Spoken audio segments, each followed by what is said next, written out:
The year is 2009, and young Alice works as a judo teacher in the city. One of her students is Jack, who also happens to be her boyfriend. Today Alice will introduce Jack to her mother Carol, who is all the family she has left. Her father left when she was 10 and Alice has been looking for him since then. On his way to Alice's place, Jack can't help feeling like he's being followed, but he decides to ignore it. The dinner goes well, and after Carol goes to bed, Jack receives a message that says run. Nervous, Jack asks Alice if she'd like to meet his family, which she finds very sudden. Then he gives her a little box with a beautiful ring that Jack's family has had for a long time, but Alice doesn't like it. She thinks Jack is moving too fast, so she's gonna need some time to think about this. Jack hugs her before leaving. After Jack's gone, Alice discovers that when he hugged her, he put the box in her pocket. When she runs out of the building to follow him, she discovers some men in black suits are taking Jack away in a van. At that moment, Alice is approached by the White Rabbit, who claims to be a friend of Jack's. He explains Jack stole the ring and was arrested for it, and now he wants the ring. Alice hides the box behind her back and takes out the ring before attacking Rabbit, but the man pushes her away and makes her drop the box. Rabbit grabs the box and runs to the back of an alley where he jumps into a mirror. Alice does the same, which makes her fall through a tunnel that drops her inside an abandoned building. She sees Rabbit run out of the building and goes after him, but she freezes when she finds herself on the edge of the floor.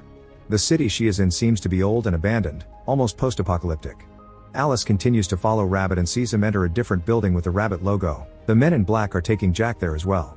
Suddenly an aircraft begins flying over the area, and when its light touches Alice's arm, it makes a tattoo appear. Scared, Alice enters the building, where she finds a little bottle on a table that says "Curiosity killed the cat." There are 2 bean slots on the walls, and when Alice looks through them, she notices a bunch of people inside boxes with similar tattoos on their bodies. At that moment the walls start closing around Alice and Rabbit talks through her to the slot, calling her an oyster before sending her away. The room begins moving because it's become a box, and the aircraft takes away all the people Alice saw in the room, herself included. Alice notices the base of the box is a hatch, so she uses her hairpin to get it open and falls into the river. She swims back to the city, where the ratcatcher tries to rob her, but he steps back when he sees the tattoo. Apparently helping the oysters may get you in trouble, but he changes his mind when he hears her name, thinking she's the Alice of legend. Ratcatcher covers the tattoo on Alice's arm with an old rag and makes her follow him to the tea house, a shop where people pay lots of money for teas that provide instant gratification in the form of positive emotions. At the front there's the dormouse, who announces where new teas come in.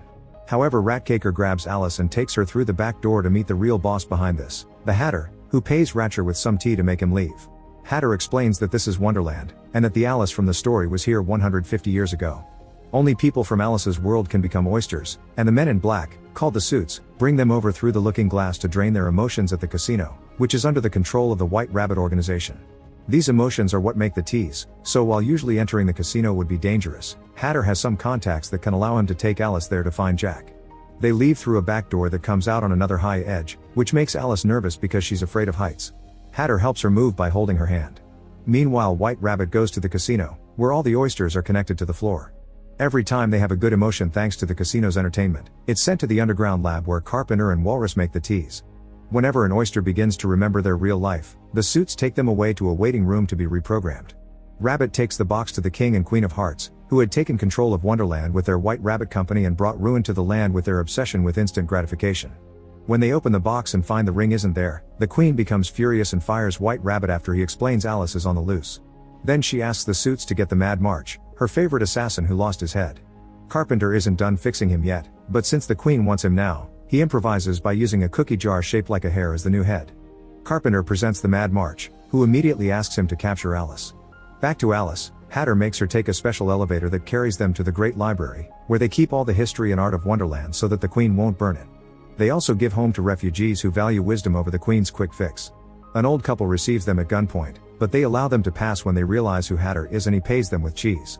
Hatter and Alice go to see Dodo, the man in charge of the library, to ask for his help finding Jack. Hatter thinks Alice can pay with her ring, and when she shows it to Dodo he freaks out. That's the Stone of Wonderland, which controls the looking glass and could help them bring the Queen down. Dodo tries to take it by force, and when Hatter tries to defend Alice, Dodo shoots him.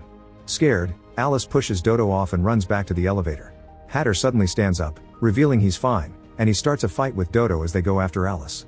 Alice rushes to their side and with her judo skills, she beats Dodo up, then she drags Hatter into the elevator to escape.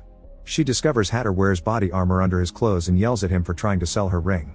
Hatter wants to send Alice back to her world through the mirror, but Alice still wants to save Jack and perhaps buy his freedom with the ring. They try to return to the tea house only to find Mad March and the suits there, who immediately begin chasing them. Hatter takes Alice to the river and they escape on a boat. Once they're far enough, Hatter confesses that now his shop has been ransacked, he's homeless and wants to leave for her world. Suddenly an aircraft begins following them, thus Hatter stops at the nearest shore and hides the boat under plants. Hatter wants to lead their pursuers into a trap, so he runs through the woods to get the attention of a Jabberwock. When the beast shows up, Hatter and Alia begin running and accidentally fall into a trap full of spikes. The Jabberwock tries to eat them but it can't get close enough because of those spikes, thus it leaves. A moment later, a man shows up to insult them. It's Charlie the White Knight, who put up that trap to catch the Jabberwock. However, Charlie becomes more friendly when he hears Alice's name and sees the ring. While the Mad March begins tracking them through the forest, Charlie takes Hatter and Alice to the old kingdom of knights. Nowadays it's abandoned because the queen wiped off all the knights years ago, and Charlie is the only one left. He still takes care of the throne with the skeleton of the old king. Seeing all this makes Hatter change his mind. He'll help Alice go home but he won't leave with her because he must fight for his home. The next morning, Alice is shocked to find her cat Dinah, who died when she was 10. Dinah begins running, and Alice follows her to find a door on an old tree stump. When she enters it, Dinah smiles at her with a creepy grin and the door closes. Then Alice discovers she's become her younger self and the room became her old house. Alice begins looking for her father and finds the original Wonderland book on the floor before waking up, finding herself on the tree where she fell asleep last night. Moments later, Hatter and Charlie wake up to find Alice gone, so they go looking for her. Meanwhile, Alice walks into an open area on purpose in order for Mad March to catch her. They take her to see the queen and Alice explains she's hidden the ring, but she'll give it to the queen if she frees Jack and sends them both home. The queen calls for Jack, and when he shows up, Alice is shocked to discover Jack is the queen's son. Jack says that Alice means nothing to her and that she stole the ring. Even worse, in this world Jack has a fiancée known as the Duchess, who comes to meet Alice too and immediately gets jealous. Jack takes Alice to the side and apologizes for everything before putting something in her hands and kissing her temple to whisper he's here. Then Jack leaves, and when the Duchess shows her jealousy, he asks her to get him out of here. Duchess refuses to help him leave, but she takes him to their room to make him drink honesty tea. Jack mentions he needed Alice, but when the Duchess is about to ask what for, she's called by the Queen, who is furious because she doesn't have the intel yet.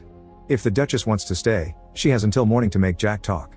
In the meantime, Alice opens her hands and discovers that Jack gave her dad's watch. The suits take Alice to the truth room, handled by the twin doctors. The twins hypnotize Alice to make her think she's a kid at home again and they guide her through the illusion, which causes her to find a pig in her dad's studio. Then they make the floor disappear and leave Alice hanging on a wooden plank, which is slowly disappearing too. Alice's fear of heights makes her accept to share the location of the ring, but she asks for some paper to draw a map. Outside the casino, Hatter and Charlie are pretending to be entertainers asking for a job, but the guard doesn't believe them so Hatter knocks him out.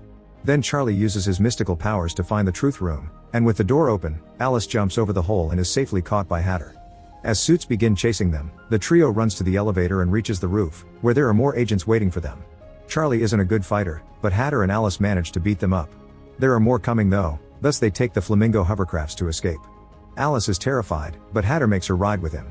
As they fly away, Jack sees them through the window.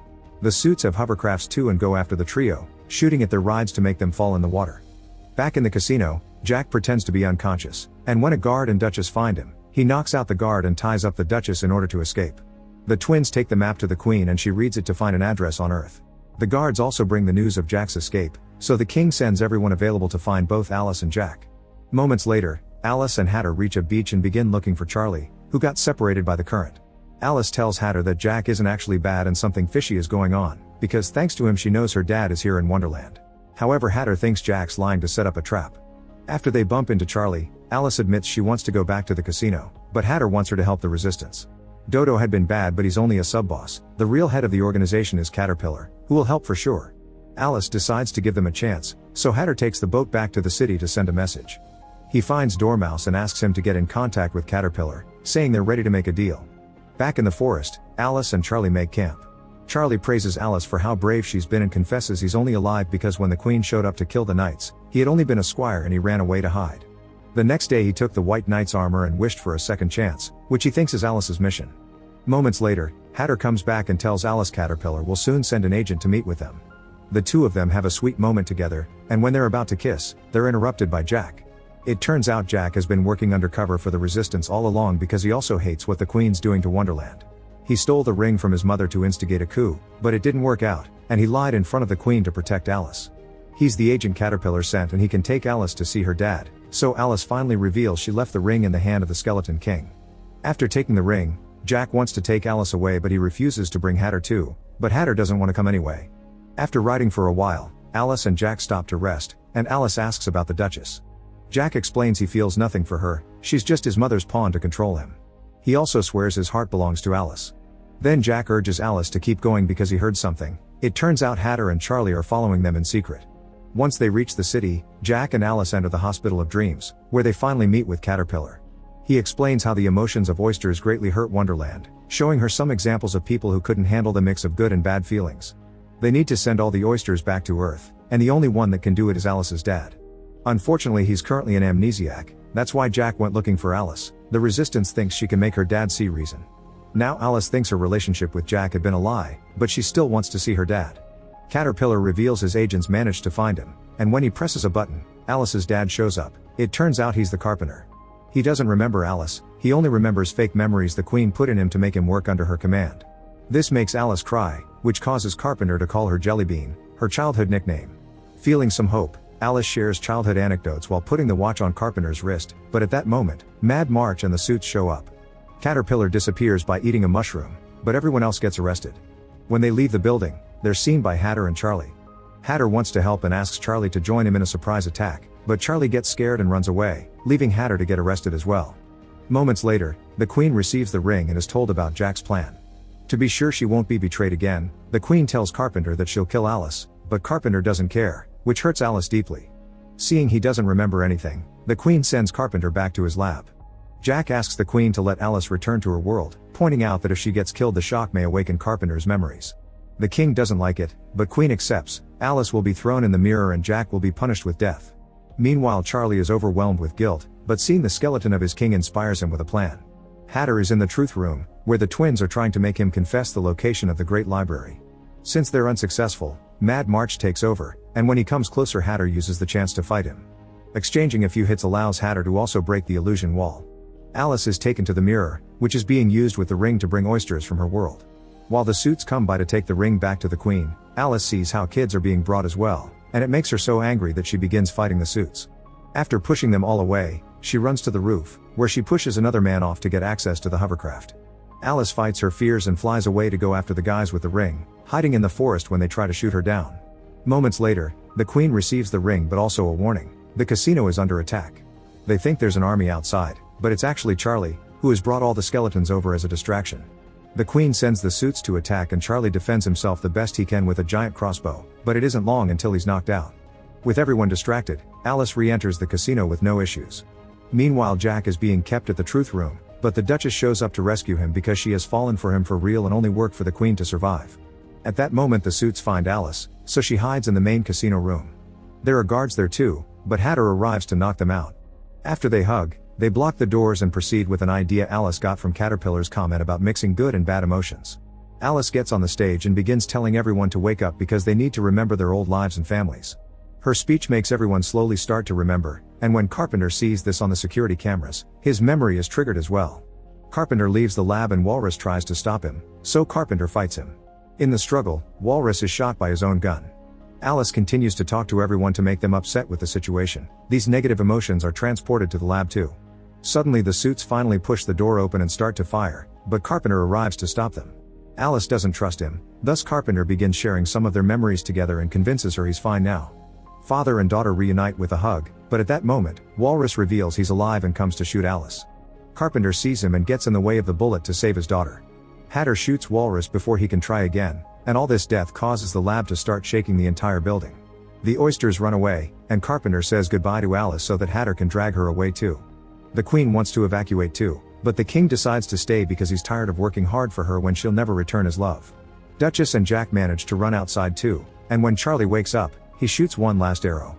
When the building finally explodes, he thinks he hit it. The Queen tries to order his men to catch Alice, but Alice points out she doesn't have power anymore, and nobody listens to her anymore. Then Alice asks for the ring, and Hatter threatens to cut it off if necessary. The Queen surrenders and returns the ring, causing everyone to celebrate. Moments later, the Resistance activates the mirror to help all the oysters go home. Alice says goodbye to Charlie, and when Jack comes over to ask her to stay as his queen, she turns him down.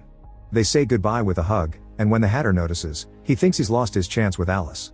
Hatter decides to stay in Wonderland and tells Alice she should go back, which breaks her heart. Then Alice crosses the mirror and falls back on Earth, losing consciousness on the streets. When she wakes up, she's in the hospital with Carroll and learns she was only missing for an hour. When they return home, Alice throws away all the tools she had been using to look for her dad, since she doesn't need them anymore. Suddenly someone rings the bell. It's Hatter, who decided to come after all. Alice receives him with a hug and the two of them finally kiss. Make sure to subscribe and turn on notifications so you can watch more videos like this. Thanks for watching.